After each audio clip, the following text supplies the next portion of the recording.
Okay, so for our last video of Chapter 9, we're going to go over percent yield. Percent yield is very straightforward. It's kind of like percent composition, but for stoichiometry.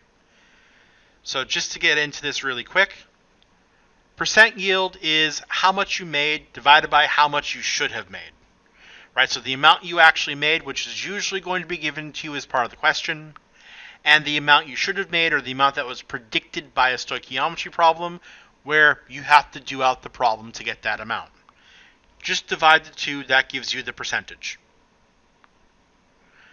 Now, if a reaction has 100% yield, we say that reaction goes to completion, right? So everything goes to make product.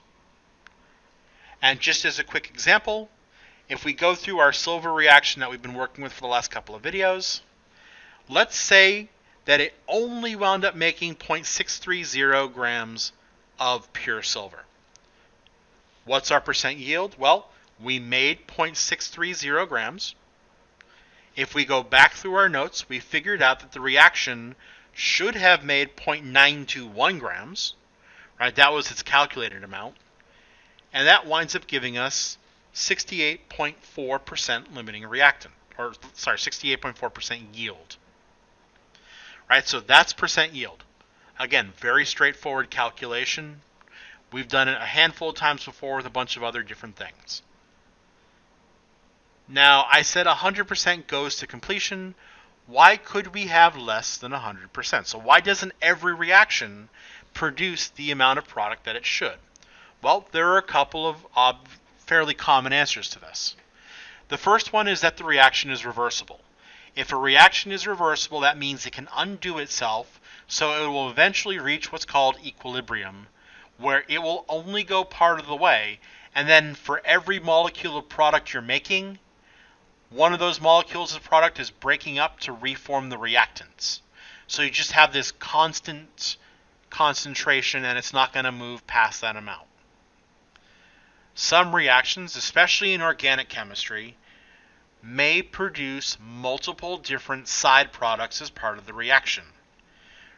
Right? So, for example, if I wanted to add chlorine to C2H6, I can do that, but I'm going to have like 4 or 5 different potential products from this reaction. So the one that I want is not going to be 100% yield. Another reason why is because of how slow the reaction may be. If a reaction is extremely, extremely slow, or if it requires a lot of energy to get it started, to get it kind of kick-started, then if you don't wait long enough, you're not going to have 100% yield. And just to give you an example, I remember in an organic chemistry lab that I was doing, we had set up our reaction at the beginning of the semester in September. We let it sit on a windowsill. It took until December for that reaction to finish occurring as much as it would, right? And even then, it wasn't near 100%, but it took 3 to 4 months for that reaction to finish processing. It was that slow.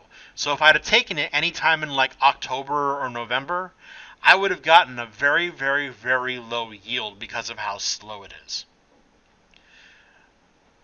So that is stoichiometry, everything involving math of a chemical reaction. Right? The process doesn't change no matter the type of problem that you're working on. All that's going to happen throughout the course of the year is we're just going to add in different ways to get into and out of moles that you can use in this process. You have to know all of them. All right, so that is it. I will see you in class.